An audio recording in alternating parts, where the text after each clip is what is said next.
Welcome and thank you all for joining us here today at the Launch Landing Facility at NASA's Kennedy Space Center in Florida. My name is Bill Gerstenmaier and I'm the Vice President of Build and Flight Reliability. We're now about 7 days away from safely launching Jared, Kid, Sarah, and Anna to space. Pretty amazing day today. Pretty amazing way to come to the Cape as we got to see them.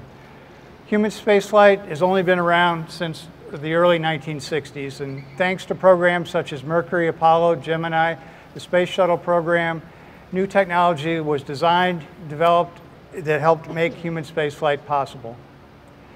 You know, I've often said that human spaceflight is the ultimate team sport. No one individual or organization can know everything.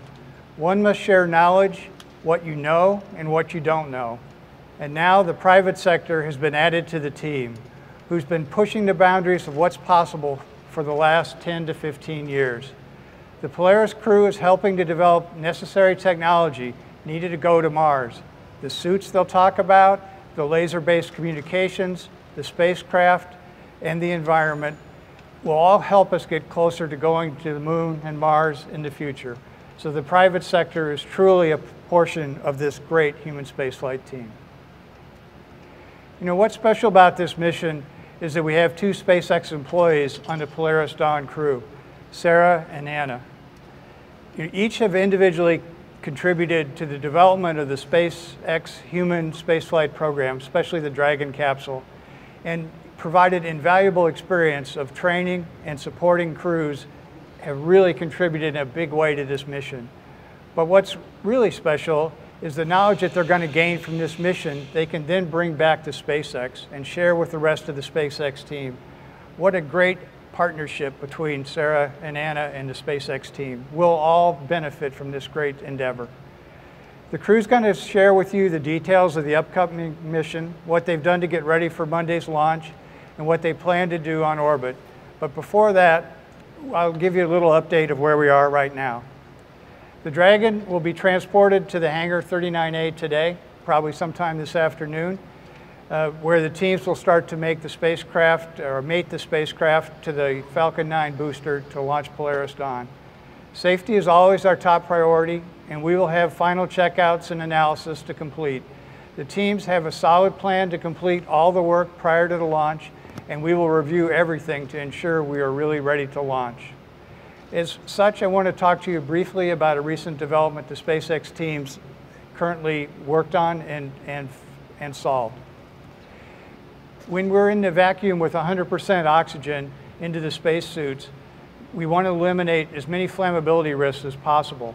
It turns out we discovered that in the dry environment there can be static electric discharge, and that could potentially lead to a flammability concern. The teams went in to mitigate that. They've changed procedures, they've changed processes, they've added conductive material, and we are truly ready to go fly.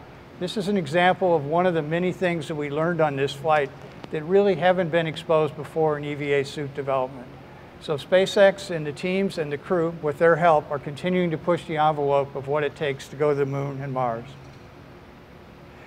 You know, we take the responsibility that we've been entrusted to us to fly the crew and return them safely home. Spaceflight is not easy. Our mission right now is to safely launch Polaris, support their multi-day mission, and return them home to their families and friends. Thank you to all of the SpaceX teams who worked so hard over the past 2.5 years to prepare for this mission. This would be not possible without all the members of the SpaceX team. And thank you to Space Florida for helping us hold this hearing today, this briefing today. And thank you for the 45th for our help in the days to come. Jared and the crew, let's hear from you. Thank you. Thanks, Gers. Appreciate that. So it's been 2.5 years since we announced the Polaris program and Polaris Dawn. It's been a really exciting journey of development and training, and we're gonna take you through a little bit of that today. But first, just thought it would be good to refresh you all on what the Polaris program is all about. So it's a joint program with SpaceX, as Gers talked about. The idea is to develop, test new technology and operations in furtherance of SpaceX's bold vision to enable humankind to journey among the stars. Now, our first mission, which is kind of why we're all here today, we're about a week away from our first launch opportunity, which is Polaris Dawn, and I'll kind of update you a little bit on some of the big objectives of that shortly. The second mission will build off of what we learn from the first, and then the third mission will be the first crewed flight of Starship. I think a lot of you are already familiar with it. That's that incredible vehicle, fully reusable launch vehicle that's being built in Starbase, Texas. Have twice the thrust of the Saturn V. It could very well be the 737 for human spaceflight someday, but it'll certainly be the vehicle that will return humans to the moon and then on to Mars and beyond. Now, every one of these missions will be filled with a number of objectives that are meant to, again, accelerate SpaceX's vision to make life multi-planetary. But you can always count on, just as it is with this mission, that we will use every bit of the time available for science and research, as well as supporting St. Jude Children's Research Hospital, which we began our journey with during Inspiration 4, raised over $250 million for them. We've raised millions since with Polaris Dawn, and will continue to do so throughout the duration of the Polaris program. So with that, let me reintroduce you to Polaris Dawn. So I'm Jared Isaacman, and I am really excited to introduce you to some of my closest friends and crewmates. We spent the last 2.5 years together, really becoming a family as we got ready for this mission. Now, we all have very interesting ties back to Inspiration 4. In the case of Kid, even prior to that, we built a lot of trust during that mission. I think that allowed us to really hit the ground running, and in combination with all the great people at SpaceX, really accomplished a lot over the last 2.5 years. So let's start with Kid Poteet. He is our mission pilot. So he's an Air Force F-16 background. He is a aggressor commander, a weapons officer, a famed Thunderbird combat pilot, and he was supporting Inspiration 4 as one of our mission directors, prior to now. And then we have Anna Menon. She is our mission specialist and medical officer for Polaris Dawn. So she is a SpaceX engineer. She's a mission director at SpaceX, so she runs mission control when she's not going to space herself. Prior to that, she was a biomedical engineer and supporting astronauts on console at NASA. And we have Sarah Gillis.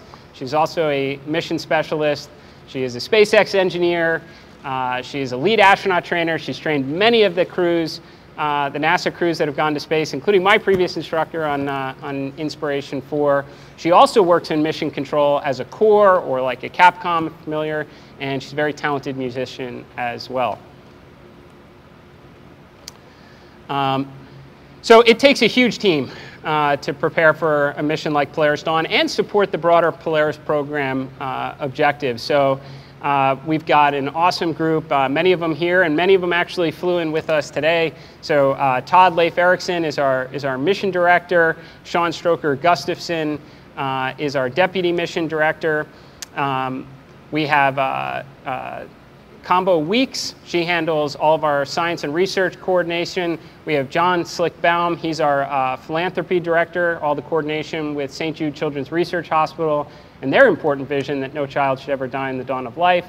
I think many of you know John Snap Kraus, our content director, taking all those awesome pictures.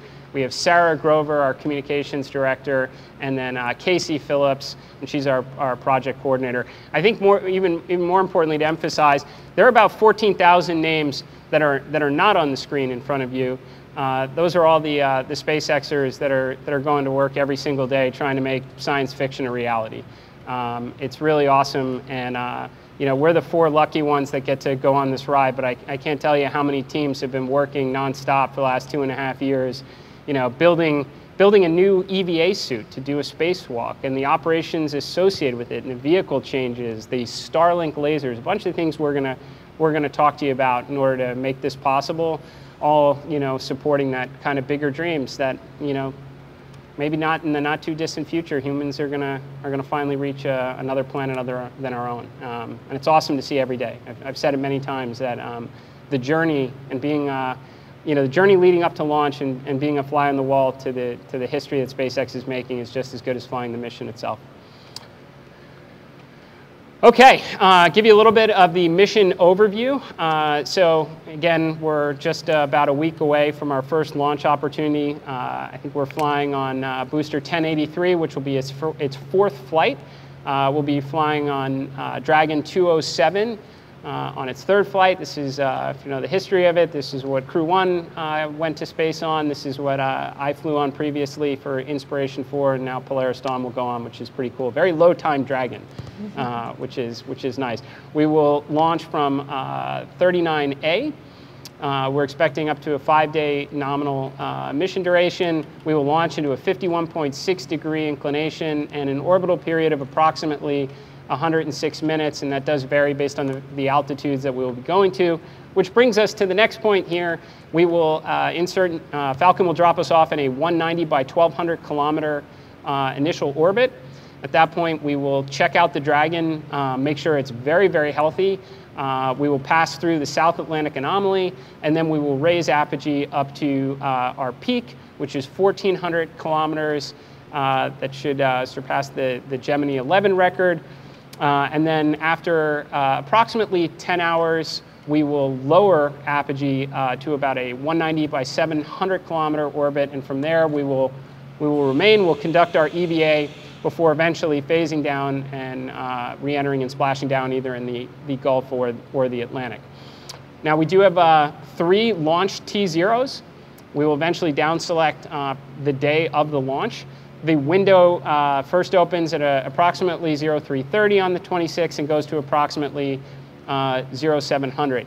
Now, you know, when you go higher into space, there comes with all sorts of potential challenges. You're putting a lot of energy into the vehicle, then you take it out. But there's other realities when you're up there too, which is a completely different micrometeorite orbital debris environment, obviously a different radiation environment. We'll talk a little bit about that.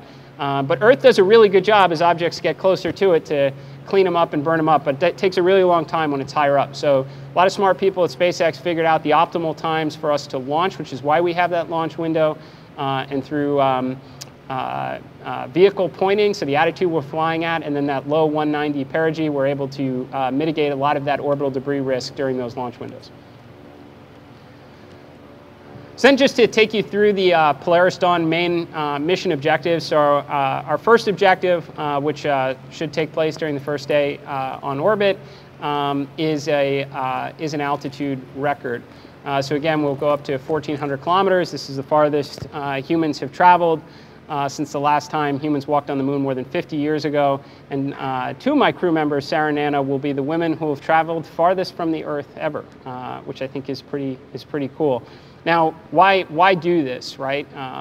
As I mentioned before, when you go into this environment, you're dealing with totally different realities than, for example, when you would go to the space station. So again, it's a lot of energy going into the vehicle. It's a lot of energy to take out of the vehicle when you come back home. It is a different radiation environment. It is a different micrometeorite orbital debris environment. And we stand to learn quite a bit from that in terms of human health, science, and research. If we get to Mars someday, we'd love to be able to come back and be healthy enough to tell people about it. So I think it's worthwhile to get some exposure in that environment. Also, it informs vehicle architecture because generally speaking, vehicles don't like radiation. So that's why we're going to stay there for the shortest amount of time that's necessary to gather the data we want, and then we'll come back down. Our second major objective is the first commercial spacewalk. In this case, we'll take you through it a little bit, we are going to vent the vehicle entirely down to vacuum. There is no airlock on Dragon. That means all 4 crew members are exposed to the vacuum of space. 2 will remain inside the vehicle, and 2 in sequence will go outside the vehicle. When we are out there, we're going to make use of various mobility aids the SpaceX team has engineered, and it'll look like we're doing a little bit of a dance. And what that is we're going through a series of test matrix on the suit, and the idea is to learn as much as we possibly can about this suit and get it back to the engineers to inform future suit design evolutions. And you know, we do that. We're super proud knowing the massive amount of effort that went into making these suits, and just shortly Sarah is going to take you through what that development process is like. But it's not lost on us that, might be 10 iterations from now and a bunch of evolutions of the suit, but that someday someone could be wearing a version of which that might be walking on Mars. And it feels like, again, a huge honor to have that opportunity to test it out on this flight. So we will learn as much as we can about that suit. The entire operation is scheduled to be about 2 hours from venting to repress. We're building a lot of margin there for anything unexpected to go on, but actual out of vehicle time, could be somewhere in the neighborhood of 15 to 20 minutes each while we're out there. Next, our third objective is we are testing out a new communication system. This is using Starlink laser links. So there is a placer that is mounted in the trunk of the vehicle that we will be flying on, and through beams of light it will communicate to other Starlink satellites. And this is pretty cool. It is no small task to have two objects going 17,500 miles an hour communicating over a beam of light, but it has the opportunity to open up an entirely new communication pathway, not just for Dragon, but for armadas of starships or other satellites or telescopes out there, and kind of free up some of the burden on the existing TDRS and ground station infrastructure. And then we will, as I mentioned before, use every bit of the time in between approximately to accomplish approximately 40 science and research experiments that Anna will take you through in just a minute. Now this slide, just for give you an example of what depicts the various orbits that we'll be at relative to the International Space Station, Hubble, and where we flew previously on Inspiration 4. And this very cool rendering gives you a little bit of a depiction of what the Starlink laser communication should look like. And with that, I am very pleased to turn it over to Sarah to take us through development. So, is the mic working? There it is. As Jared mentioned, this is obviously a development mission, and that's taken a ton of work across the SpaceX team in order to support these ambitious objectives. So I'm going to take you through some of the modifications both to the spacecraft as well as the spacesuit. And what you'll see throughout these slides is that much of the development effort has really been focused on safely executing this spacewalk.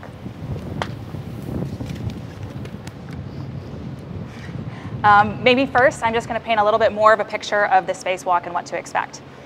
So actually, about an hour onto orbit, we'll start preparations for the EVA, where we begin a pre-breathe protocol. And this pre-breathe is really designed to help.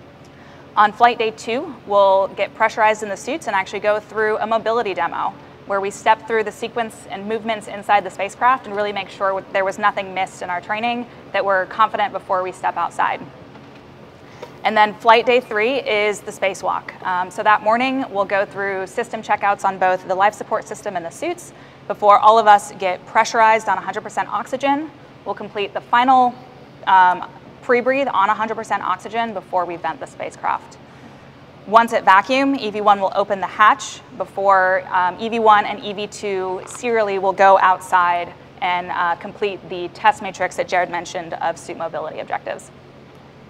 Once complete, EV2 will close the hatch, and then we'll proceed with repressing the spacecraft, and then continue with the science and research for the remainder of the mission. So stepping into some of the spacecraft side modifications that were needed to actually accomplish this. One of the more substantial efforts was upgrades to the life support systems. This includes adding a lot more oxygen to the spacecraft so that we can feed oxygen to 4 suits through umbilicals for the full duration of the spacewalk. There have been upgrades and additions to the environmental sensing suite in the spacecraft to make sure we have really good insight both before, during, and after exposure to vacuum. And what you can see here is actually a new addition, an entirely new system, a nitrogen repress system. This is kind of a closeout shroud over 2 redundant nitrogen tanks that will be used to repressurize the spacecraft once we're complete with the EVA. With all of these life support system upgrades, obviously there's a ton of testing that needs to go into this. And that's both at a component level, but then also at a full-scale system level. So what you see here is the Dragon spacecraft actually going into a thermal vacuum chamber. And we ran the end-to-end sequence, both depressing the capsule, dwelling at vacuum, and then repressing the spacecraft using all the software, hardware, and integrated systems that we expect to use for this flight.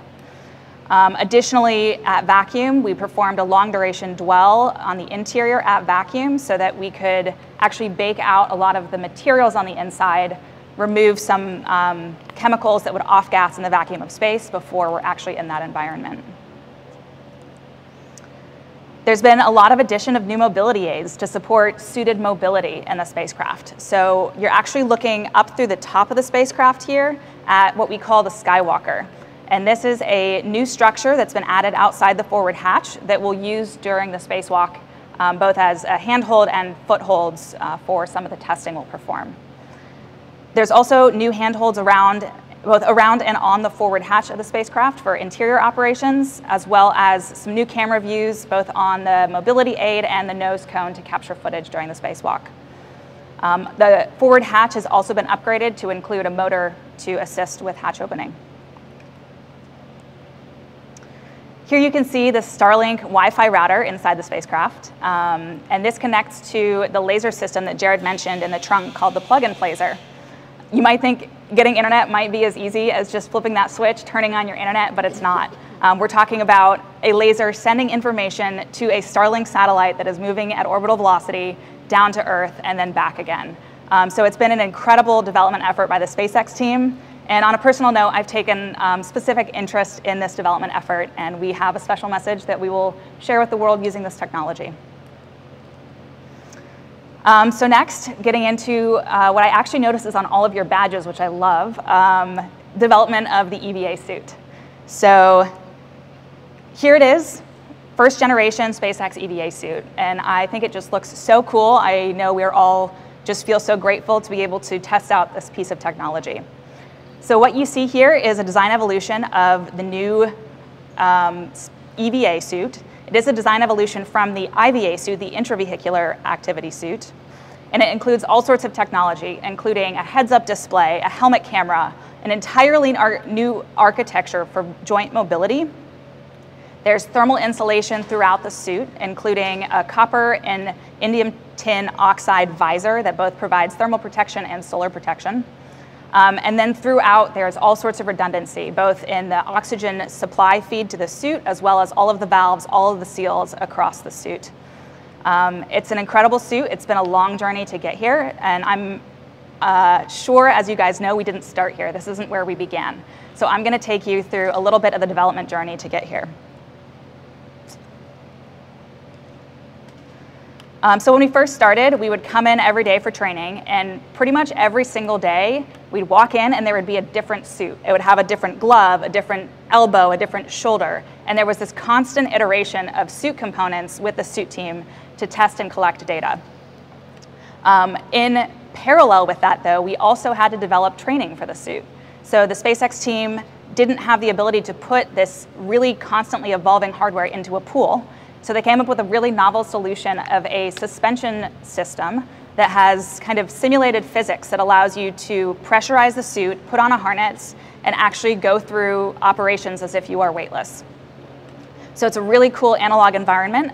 They created our ability to do this both kind of in a vertical orientation simulator with all of our flight software, all of our vehicle interior, and then also in a sideways configuration that you can see here, to support manual hatch operations, all of the tasks we need to perform to get in and out of the spacecraft.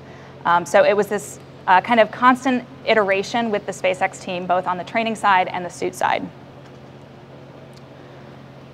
Well, we went through this progression. We went and learned a lot, frankly. You might think that we would be extremely cold out in the vacuum of space, and actually we're more concerned about being too warm. So part of the learning we went through was trying to understand, quantify the thermal environments, what our metabolic rates will be. So what you see here is us pressurized in a suit. On top of that, you have an 8,000 meter down suit that you wear on Mount Everest. And then on top of that is another 8,000 meter down suit. So we're really trying to create an environment that doesn't have convection, looking at the thermals, looking at what we'll actually experience in these suits.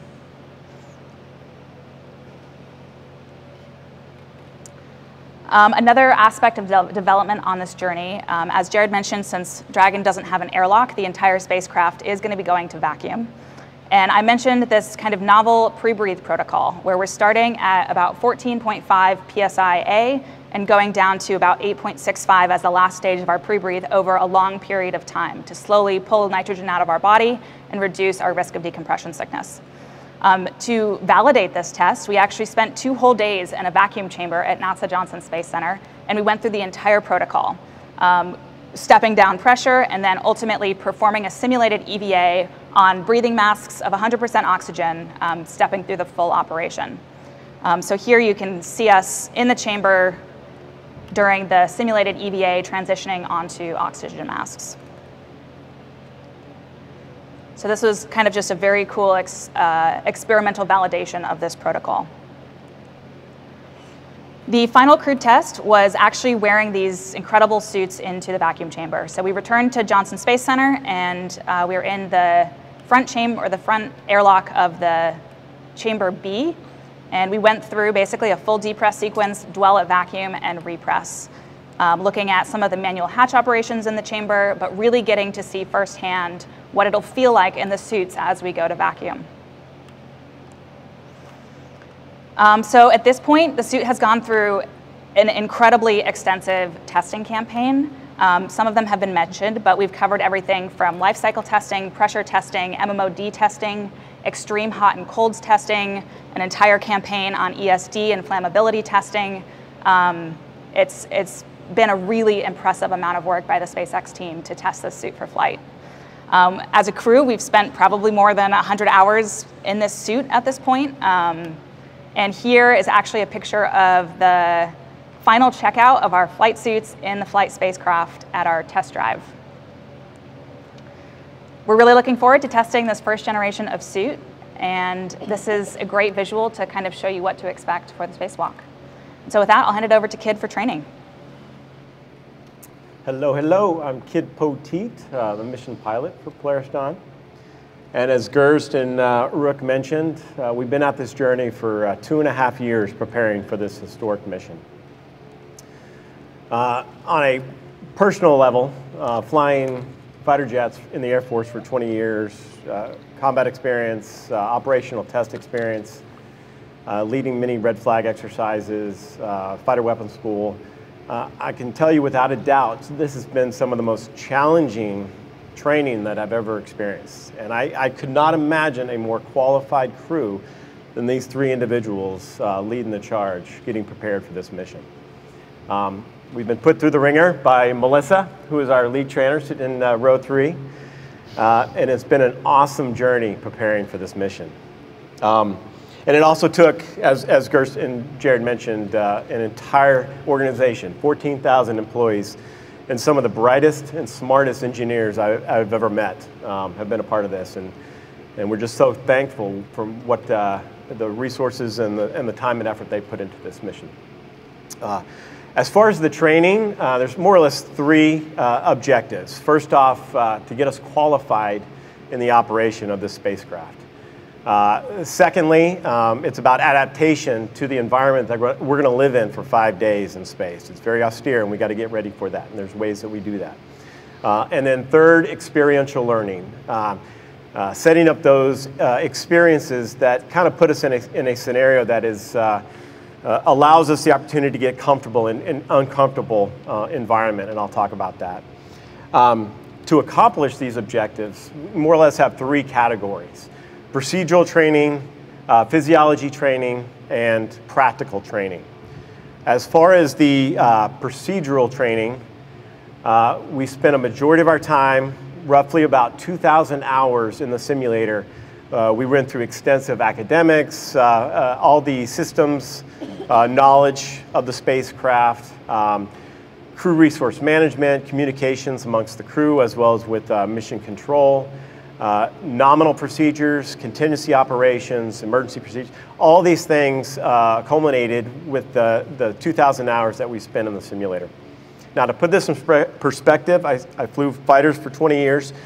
I accomplished about 1,500 hours in the simulator training for combat, and that's over 20 years. This is 2.5 years in the making, and over 2,000 hours. So it's been very extensive, and it's a reliance upon these 3 individuals to get me through this program. This is a picture of us in the Buck, our home away from home. Replication of the capsule, and we spent a lot of time going through the nominal and the contingency operations for our mission. We do that in our normal clothes, and we do it in the spacesuit to replicate what we'll experience on orbit. And this is obviously Rook interacting with the systems. More pictures of us in the capsule.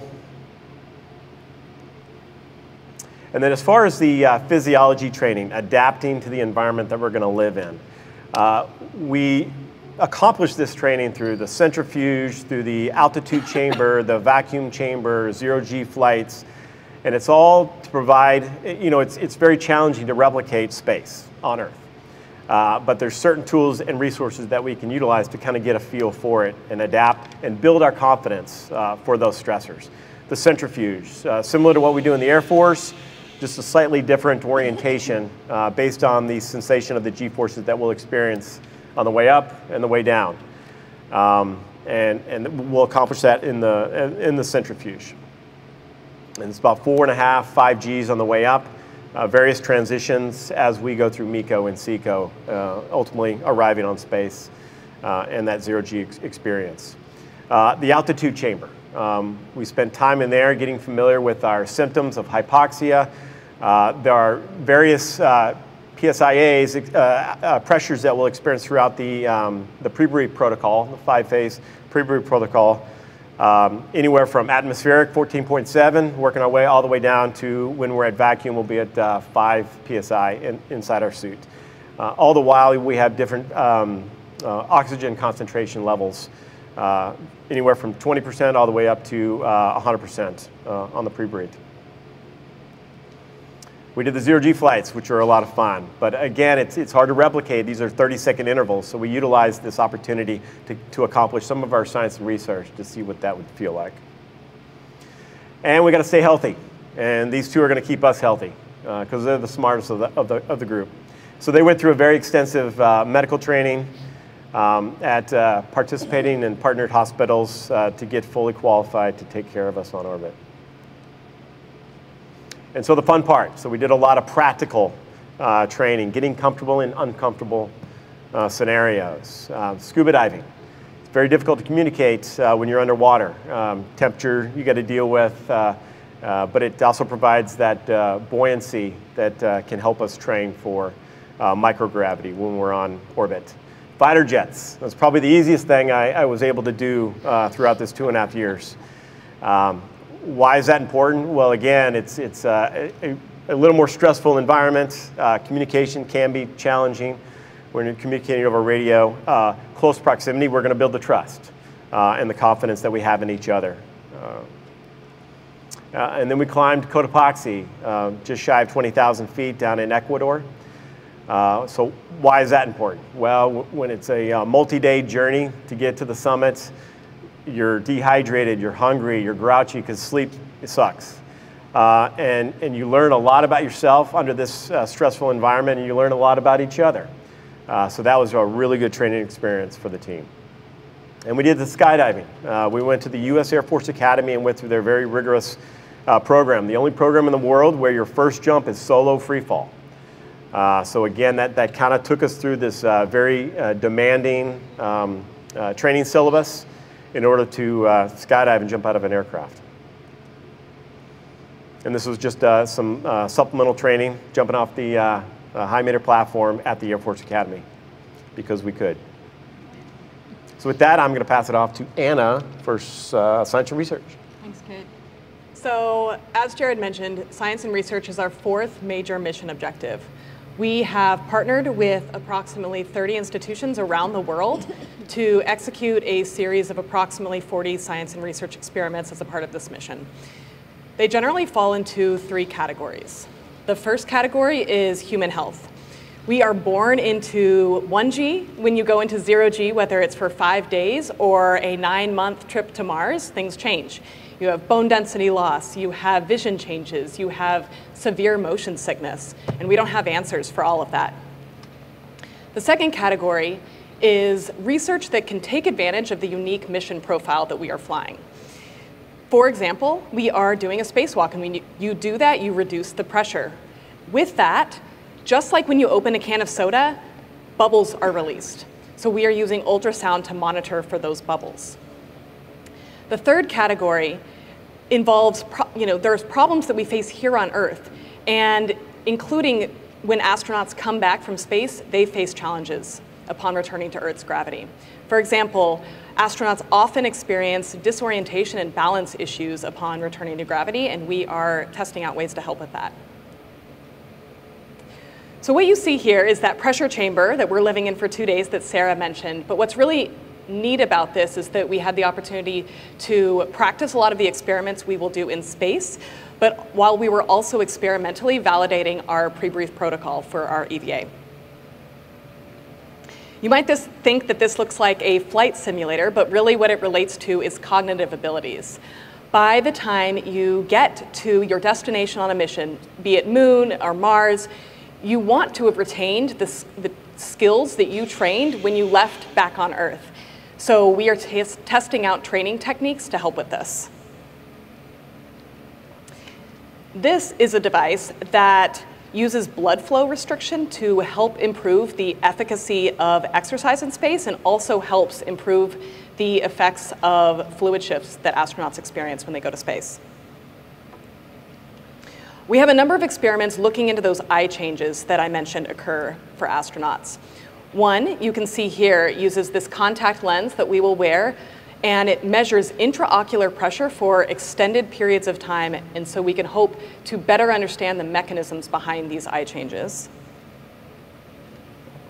Now, as we look into a future where there are hundreds or thousands of people living in space for long durations of time, it is only a matter of time before there is a medical emergency that requires intervention. So we can help prepare for this through experiments like the one you see here. This uses an endoscope or a camera that we will insert through our nose into our airway to gather imagery and look for challenges like inflammation. Now, I mentioned before those balance issues that astronauts face when they return to a gravity environment. Here you can see us testing a tool that might help with this. It uses electricity shot between the inner ears to simulate that disorientation and teach more rapid adaptation skills.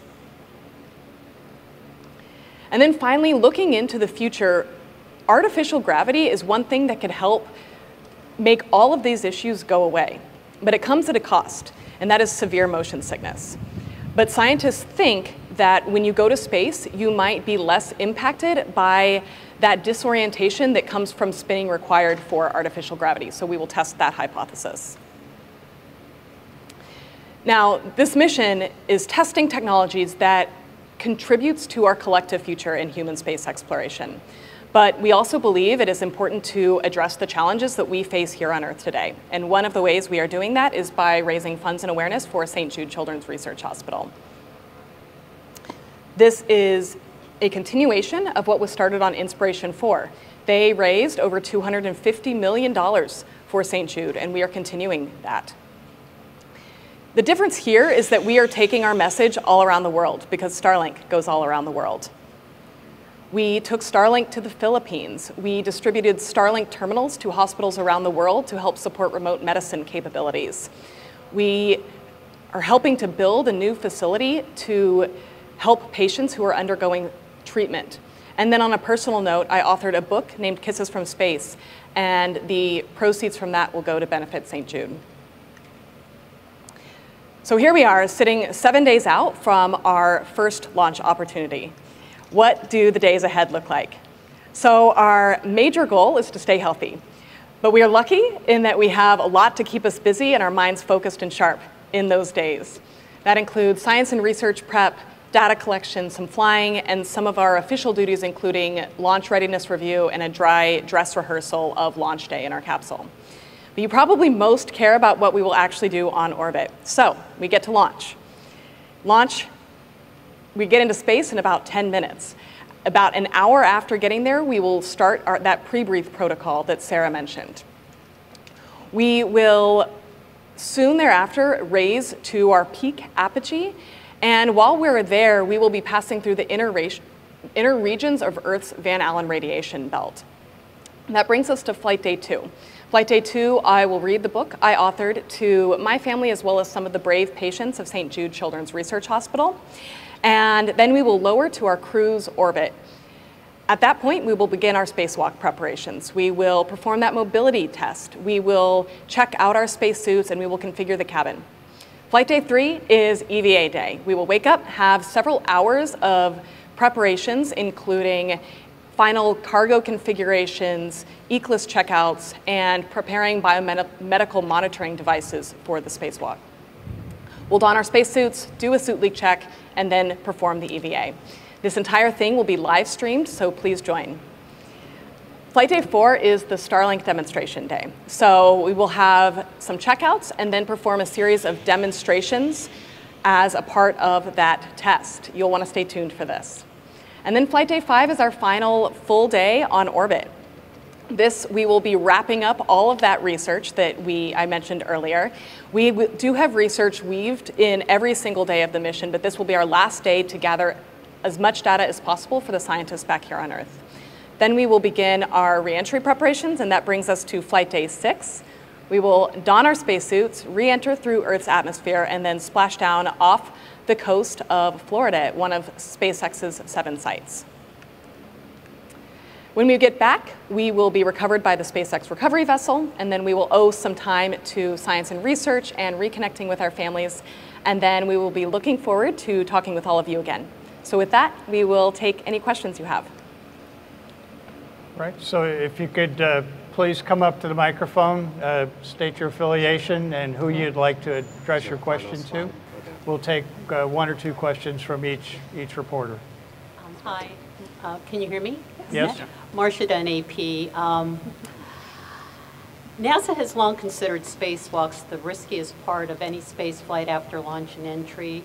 And Bill, so as a former NASA guy, what do you see as the riskiest part of this spacewalk, the world's first private spacewalk with brand new suits? Jared, if you could also add on to that. And do you see a time when someone with minimal training could just go up and do it for fun? What's the future of that besides planning for Mars and all that? Thank you. I think as you heard from the crew, how much work went into the suit and the preparation and to make sure that this was going to be as safe as it possibly could.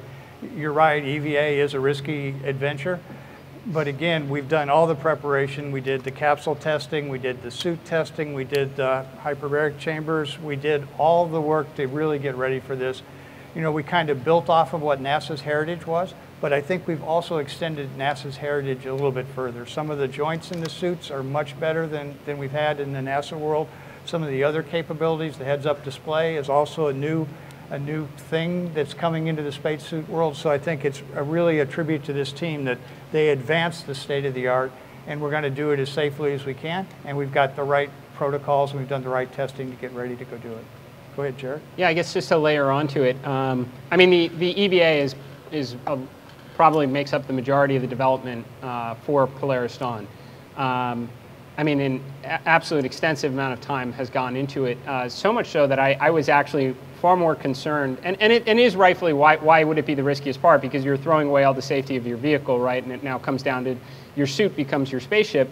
I'd say personally, I was almost concerned to some extent that we are way too focused on the EVA. What about all the other things? And that's where, you know, in the handful of months approaching, you know, your certification for flight, SpaceX begins all of their paranoia reviews, as you would call it, where they look at everything. I mean, start essentially all over again.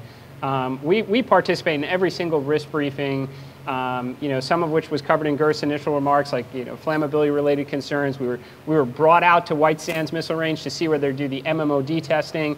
So, I mean, the communication, the transparency with SpaceX from the beginning all the way through the end, especially when I said, like, they literally start all over again to look at every piece of the mission, not just the EVA, is what inspires so much confidence.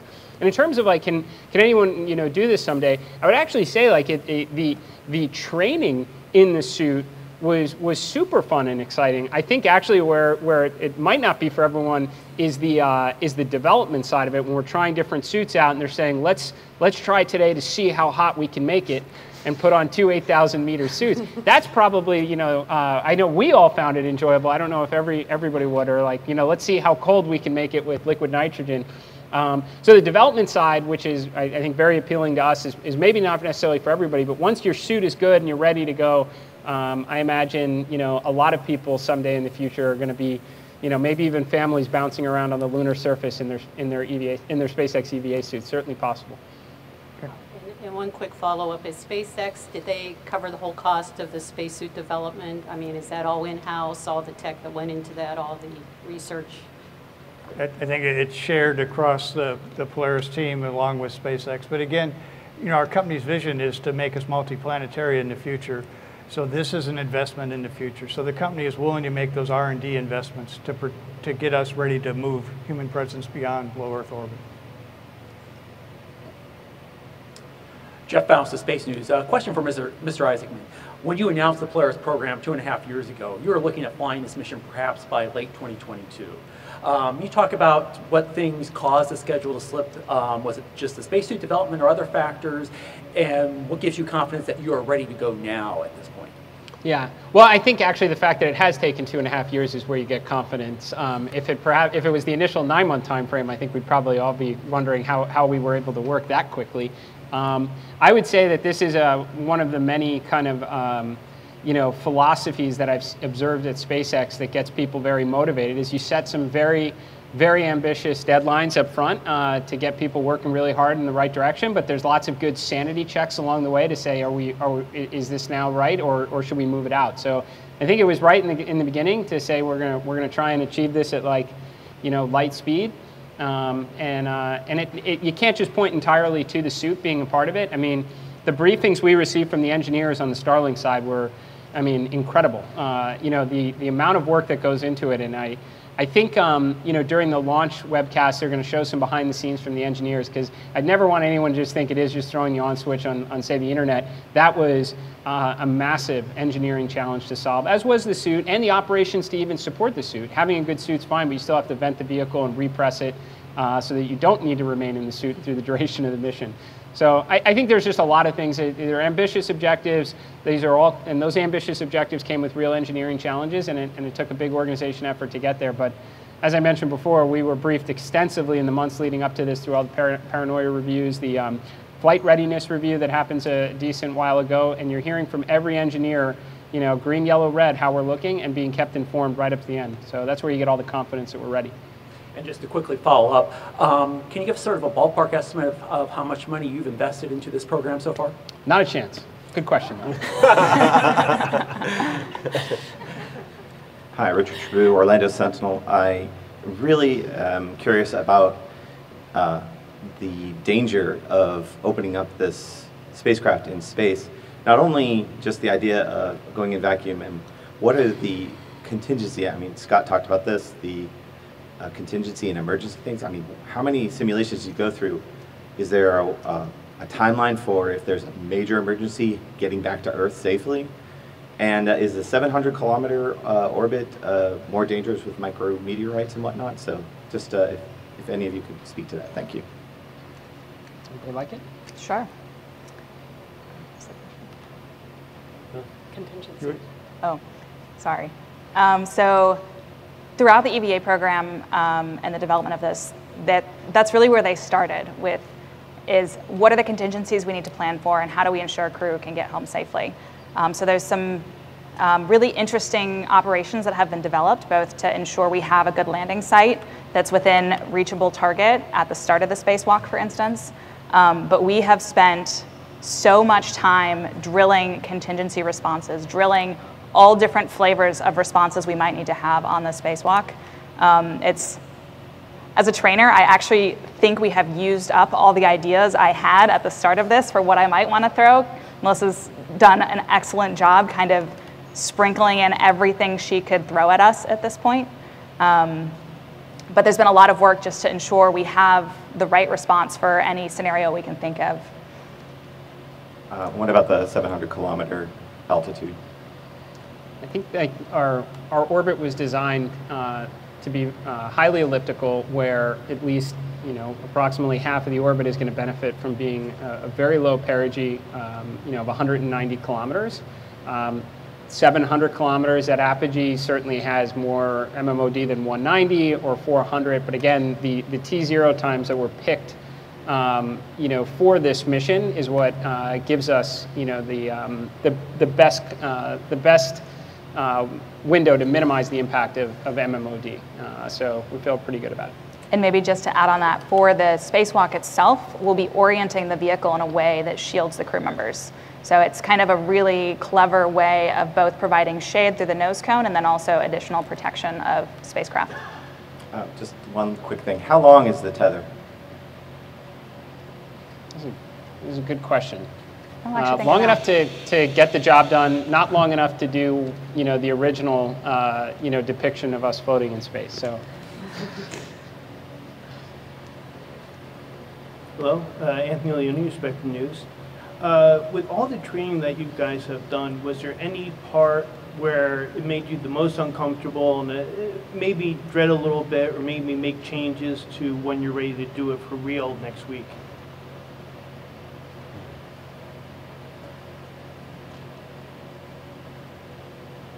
I'm not sure everyone initially loved skydiving, but we got there. Some of us aren't used to throwing away a good airplane.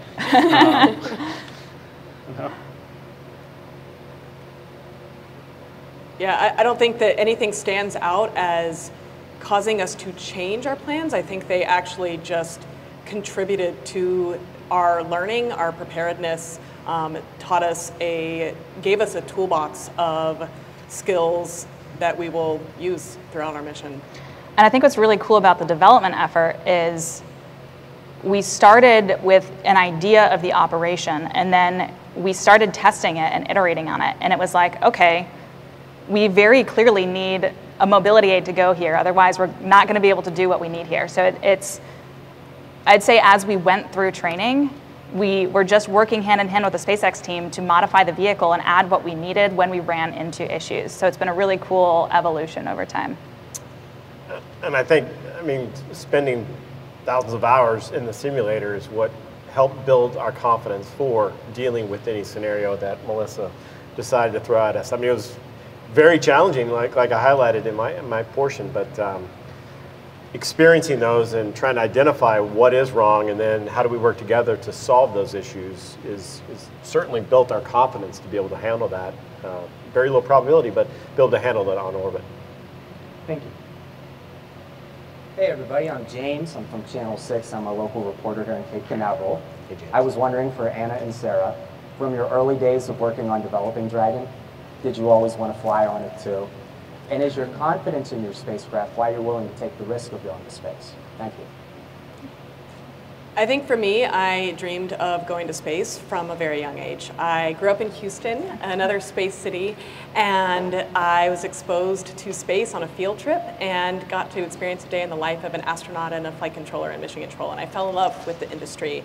And so I have dreamed of going to space from a very young age, but I've also just been so happy and grateful to contribute to it in any way. I think working at SpaceX gives me a tremendous amount of confidence going to space. I see the way they do development. I see the way they handle risks, handle change, handle every piece of the mission, and that just gives me tremendous confidence going forward. I was recently sitting in the simulator and just remembering the entire development effort that went into it. And you've spent, I think Anna and I can both agree that you spend a huge amount of your job pretending to be an astronaut and thinking through what they would care about, how the design should come together on the interior. So I think I cannot wait to actually test this in space and bring back knowledge to the engineers from all these little design decisions that we made along the way of what worked well, what doesn't work well, what we should consider for future spaceflight. But I completely agree with Anna with respect to confidence in flying in the vehicle. The whole process and the infrastructure at SpaceX for how we do human spaceflight is immensely confidence inspiring. For me, my husband is actually also a SpaceX engineer, and he helped build the propulsion system on our spacecraft. So I know exactly what goes into the testing and the design and the rigor behind absolutely everything in the spacecraft. So very, very excited to fly on my favorite Dragon spacecraft. Hi, Irene Klotz with Aviation Week and Space Technology. So speaking of your Dragon spacecraft, I think this question is probably for Gerst. Do you expect to be able to reuse this Dragon after it's been depressurized in orbit? And for you and for Jared, what do you consider the riskiest parts of this mission? Thanks. Yeah, we definitely will be able to use this spacecraft again after it's been exposed to vacuum. You know, we initially didn't have the chamber test that you got to see in the video. But again, part of our due diligence was, well, what really happens? We took an earlier Dragon to vacuum, and we wanted to see what happened, but we said, why don't we take the current version of Dragon to vacuum and see what happens? And that test turned out that it was pretty benign to the spacecraft. It's fine, it'll be able to be reused again. And then I'll let Jared kind of answer the second part. Well, I mean, I think, you know, Gerst already covered it previously. Certainly, if you're going to vent the vehicle down to vacuum and open the hatch, that you are taking on a lot of risk at that point. I think it just goes into the preparations for that risk that I believe have been well mitigated. You know, we have manual ways to open the hatch. We have a hatch motor to open or close the hatch. We have redundant seals. Those seals have been, they've been placed in the hatch with like a greater amount of sealant than they normally were on, say, like Inspiration 4. You know, you have redundancy with 2 different nitrogen systems. Either one, should one fail, can get us back up to a habitable environment. You have 2 different pathways for oxygen. I mean, look, you know, it's like, at some point or time or another, if we are to unlock this last great frontier and people are going to venture out in space, which, by the way, whatever risks associated with it, it is worth it. We have no idea what it could do to really, again, change the trajectory of humankind.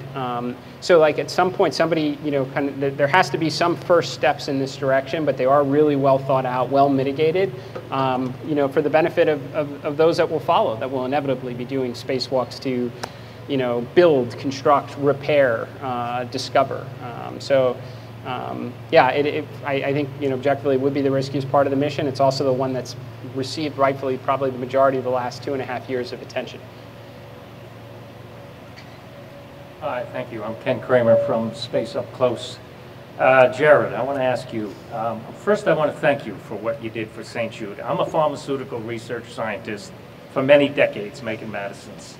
So I know how important that is, and I know what you contributed, and keep doing it, because you know the public needs it. There's not a lot of understanding in the public for science, so thanks for doing that. So my question is looking a little bit in the future for science. You worked on maybe doing a Hubble repair mission that Bill was involved with, the launches and the repairs. Are you thinking about that anymore? Any new ideas you might be able to share with us?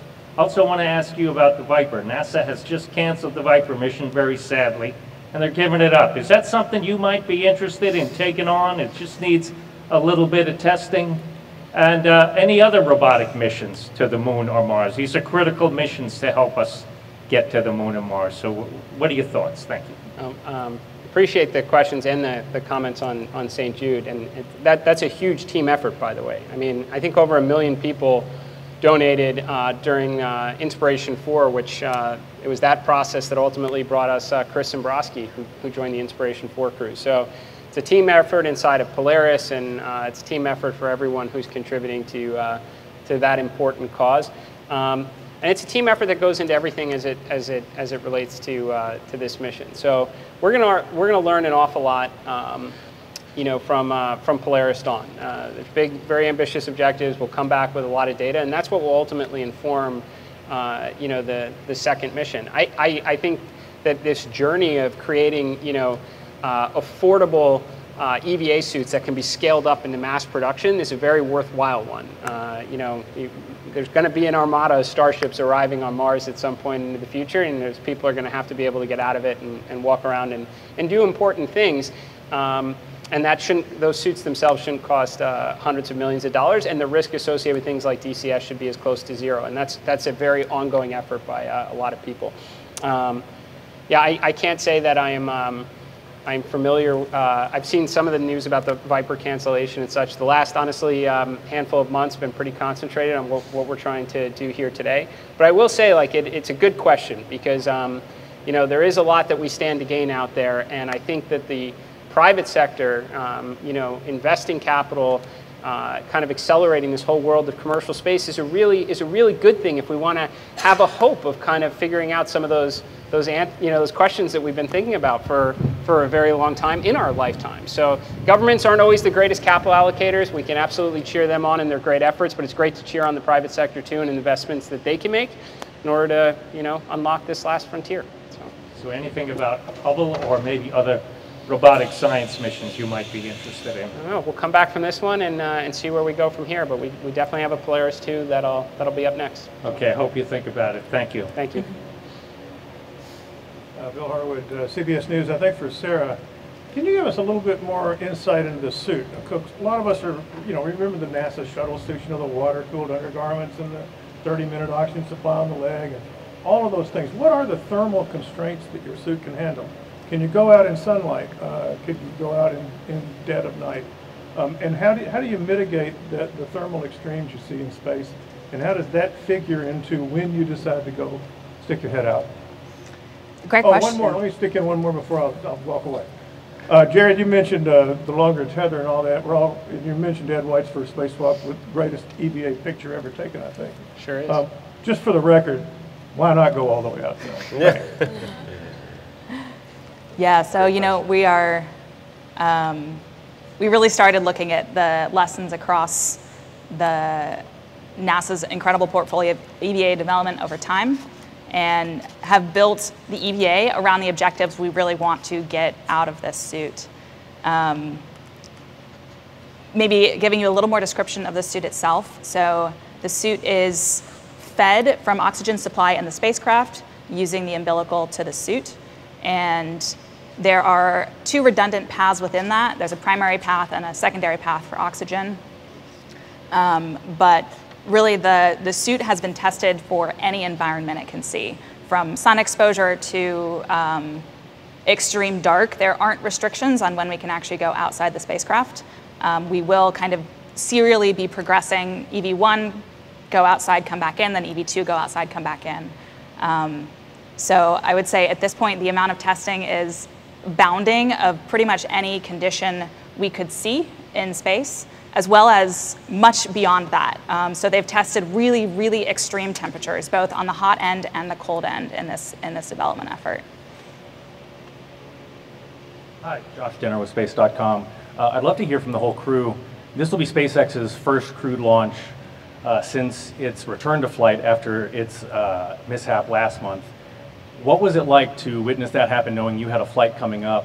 What went through your head? And as SpaceX engineers, what was it like to know about the problem, see that problem, and kind of see how it went about getting solved?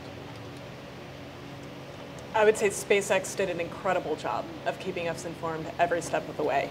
You know, within seconds of it happening, we were talking to SpaceX, and then we're kept in the loop every single day as SpaceX addressed the problem, dug into it, tried to understand what was going on, and very quickly thereafter resolved it. So, you know, I would say that was really confidence inspiring. I think, you know, as a SpaceXer, it didn't even surprise me at all. This is the way SpaceX does business, and they make sure to look at all of the data, get to the root cause, and then develop all of the fixes necessary to get to the other side. And so I think it has just been a really confidence-inspiring journey, actually. Yeah, and over the process, first it was, let's address this problem and figure out what's going on. But then after that, it was, let's do a scrub across everything, across the entire Falcon vehicle, across the entire Dragon spacecraft, and think ahead on what could be future failures that we want to think about. Like, what are the other things we might be susceptible that we haven't thought about recently?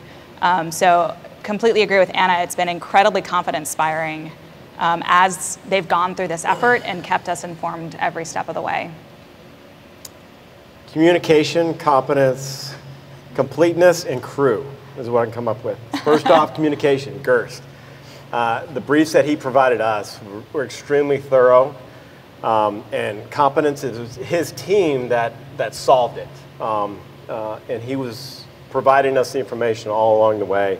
Completeness, they made sure every single element, it just wasn't the issue, it was everything else. They went and dug around in the rocket and the capsule itself. And then lastly, it's the crew. It's relying on these guys' expertise to interpret and provide me some elementary explanation of what's going on. I guess just to layer on, we received phone calls within, I don't know, 30 minutes of the anomaly. I think most of us were watching it anyway. So there were already some text messages going when we saw some of the ice forming on it. I think what was instantaneous was how would the launch escape system that's built into the vehicle have responded? And the reality is we would have been dropped off in orbit just fine. The launch, they have 100 others, and reconstructing down to the diagram level to the millisecond of exactly what happened. And then the visuals associated with it, and then retracing all the steps that led to that point. And you're in the loop of that entirely, so that it's like there's no mysteries as to the cause. And then what the fix is and what's the associated rationale with it. And obviously that's got to be good enough for us, it's got to be good enough for the FAA, it's got to be good enough for every one of the SpaceXers that knows that they don't want setbacks on the road to Mars, right? So I'd say it was all very confidence inspiring. It didn't matter from our perspective whether we were the first launch, after the anomaly when they were cleared to return to flight, or the 5th or 10th. We were, it would have been equally as confident. Was there any discussion about delaying the mission? And if I could ask also, Mr. Isaacman, this will be your second time going to space. Did you bring anything from that experience into the training for this mission that you didn't go through the first time? Well, I think obviously the SpaceX did stand down for some period of time, so there was a delay. But I think considering the situation, they got back at it with their missions very quickly, and we're back at it now with a human spaceflight mission. And again, I think that's really just the amount of data they gather, and the footage they get of it just left no mysteries as to the cause. And if you know the cause, then you can put a fix in place. And there's a lot of smart people who are working on it. I also want to just emphasize the point that Sarah raised too. Being on some of those calls, and I think most people here know Kiko, who's vice president of launch and recovery operations. He volunteering up the organization. I've got a few thousand people that are happy to go and check everything else that we think could potentially go wrong in the future while we have this time. So not just staying laser focused on the one particular issue, but what else could potentially haunt us. Let's get ahead of it. So that again, all really. Confidence inspiring. In terms of I had a lot of takeaways that are similar to when you go mountain climbing or whatnot. It's should pack less on everything, and just I think the idea that space adaptation syndrome impacts 50 to 60% of astronauts throughout. 600 plus people have been to orbit. Doesn't matter if you're hardcore fighter pilot or not. You're just as just as susceptible to it. So. We didn't have a physician assistant traveling on this one, so you had two really, really awesome individuals that logged, I think, a few weeks of emergency room time, in addition to academic training and such, to be prepared, from the medical side, because we want everybody really happy and healthy when we go into day 3 when we're conducting the EVA. Thank you. Hi, Max Evans with NASASpaceflight.com. Question for the whole crew. Considering how much has been invested from each and every one of you personally and professionally over the last couple of years, and also with the historic goals that this mission has for commercial space, how do you think this mission might affect you personally?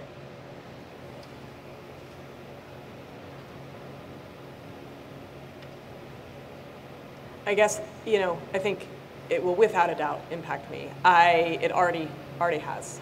These last 2.5 years have been absolutely impactful in the most incredible way. But I think one way that I am really looking forward to being impacted is the learning. I think that, like Sarah said, I've spent years trying to put myself in the seat of astronauts in space, and I am really looking forward to learning firsthand what that experience is actually like, learning as much as I can about our operations, the crew experience, and bringing that back to SpaceX and human space exploration endeavors. Man, that's a tough question to answer on a personal level, and I think that's exactly it, because anyone could be in the seats. that I'm sitting in right now. It's a collective effort, and it's bigger than any individual. And it took an entire team to get to where we're at in this mission. And I think that's what makes our future so bright with space exploration, is that it will be someone else sitting in these seats in the future. And I'm just thankful to be a part of it with this crew. I think there are very few things as impactful as the realization of how many people it takes to do this and how many people we are bringing with us on this journey. Every piece of software, every piece of hardware, it is a team effort. It's an entire city of people to make this happen. And I think, as Kid said, anyone could be in these seats, and we're incredibly fortunate to be here, but really just hoping to bring back as much as we can to the team and really bring SpaceX along on this journey. It is firsthand learning, as Anna said, in support of really ambitious objectives for the company. So I'm sure we cannot possibly know all the ways it will impact us, but very grateful to be here and very excited to bring that back with the team. And I feel incredibly lucky to be here as well, with a great team and surrounded by so many awesome individuals at SpaceX every day. I find it all quite inspiring. I found it very inspiring when my journey began, which actually it was November 2020. It was the first time I went to SpaceX for medical checks, and I tried to come away from all of that experience, essentially those first couple years of just, or first year, being inspired by all the amazing people that I think work at the most innovative organization in the world, and say, how do I take that back and professionally grow from this too, and learn from all that magic that they incorporate every single day. And then being in space and an unexpected moment where the moon rose while I was looking at Earth. I didn't expect to see it, and it was just, man, we got to just keep this thing going. I wasn't alive when humans walked on the moon. I'd certainly like my kids to see humans walking on the moon and Mars and venturing out and exploring our solar system, because I think as we all know, if we're here, we've barely dipped our toe in the ocean. Barely. I mean, we haven't even scratched the surface yet. And now, with reusable rockets and starships on the horizon, it's like there's so much to go out and explore and discover along the way. So I found the experience here on Earth on this journey I've been on for about 4 years to be very inspiring, and equally so in space. I imagine it won't be much different coming back from this one. Hi, Will Robinson Smith with Spaceflight Now. Good to see you all again. Question for Bill and Sarah, I think, then I have a follow-up for Jared. With this mission and its profile, is there anything in particular that will be able to port over into the further certification of Crew Dragon beyond its current 5 flights? And if so, what specific dynamics are those? There's a couple things. The high altitude will give us exposure to this high radiation environment, which will test a lot of avionics systems and their ability to recover. We build a lot of auto sequences to take care of that for us, but we'll see how it really works. We'll also get a chance to see the laser communication, which I think is a big deal moving forward. And then I think a lot of the suit activities, even though they're not, they're geared more towards mobility. So some of the joints and some of the motion and activities are more geared towards walking on another terrestrial body than they are just doing the EVA. So we're going to learn all that as we move forward. So I think there's a lot of neat technology that this crew has already helped us learn, but now we're going to actually see them demonstrate in space. So I'm pretty excited about this mission and what we're going to learn. Yeah, and I think just to add one thing, one of the things I'm most excited about from this development effort is all of the learnings that are going to go back into Dragon operation. New software features, new, how the suits are constructed. There is learning across every single team, materials, engineering, you name it. There has been development and there has been lessons learned. One of my favorite things, training crew over crew, is seeing how every single flight gets better, and that's what SpaceX does. They take the lessons learned and they immediately incorporate it into future vehicles. So I'm actually really looking forward to the debriefs to just see that comprehensive look at all the lessons we're going to be moving into future human spaceflight. Thank you. And to Jared, You mentioned obviously the tether is the length that the tether is, but is there an operational reason why you and Sarah are not going fully outside of the Dragon that you can expound upon? Oh, we will be fully outside Dragon. I mean, we might move up and down as part of a translation test, but like we'll be well above where the hatch is. We're just maintaining at least, I think we have a hands-free demonstration where it'll only be our feet engaged in a mobility aid. We're just not going to be just floating around, which I think the picture was very cool and it's inspirational. And certainly, you know, the Ed White photo is historic. But I think as you know, Buzz Aldrin taught us that that's not the right way to do an EVA. You know, it takes a lot of effort to move in the suit. You know, when it's pressurized. I mean, what looks like really, you know, like heavy clothing when it's unpressurized becomes super rigid when it's pressurized. So you want to like be very deliberate with your movements. You want to make good use of mobility aids. It was actually a lot of that pioneering work from Buzz Aldrin that, you know, set up a lot of future EVAs for success. So looks cool, inspirational, which is always part of every one of these missions. But I think we want to learn from history on this one and try and always maintain at least one point of contact with the mobility aid. I think this will be our final question. Hi there, Kristen Fisher with CNN, and my question is for Gerst. Gerst, you've spent so many years working in human spaceflight at NASA. You know all too well that NASA astronauts are still using the same EVA suits that they've been using for about 40 years. NASA's trying to get new ones, but it's proven to be a challenge for the space agency. And so I'm curious, now that you've shifted over to the private sector, what it's been like for you to watch this rapid evolution of an EVA suit by SpaceX in just under 2 years. Again, I think it's super fun being at SpaceX, and as they described, we're really a team. So we leverage off of what we learned from NASA in some ways, and then we push it a little bit further in other areas. And then we share with each other what we know, what we don't know, and we really test and evaluate and make sure we're going forward and doing things the right way. This pace of development that we get to do at SpaceX is very much like the pace of development that was required back in the early Apollo days. We're getting a chance to do that again, where we're really starting to push frontiers with the private sector and learning new things that we would not be able to learn by staying in the risk-free environment of here on Earth. It's time to go out, it's time to explore, it's time to do these big things and move forward.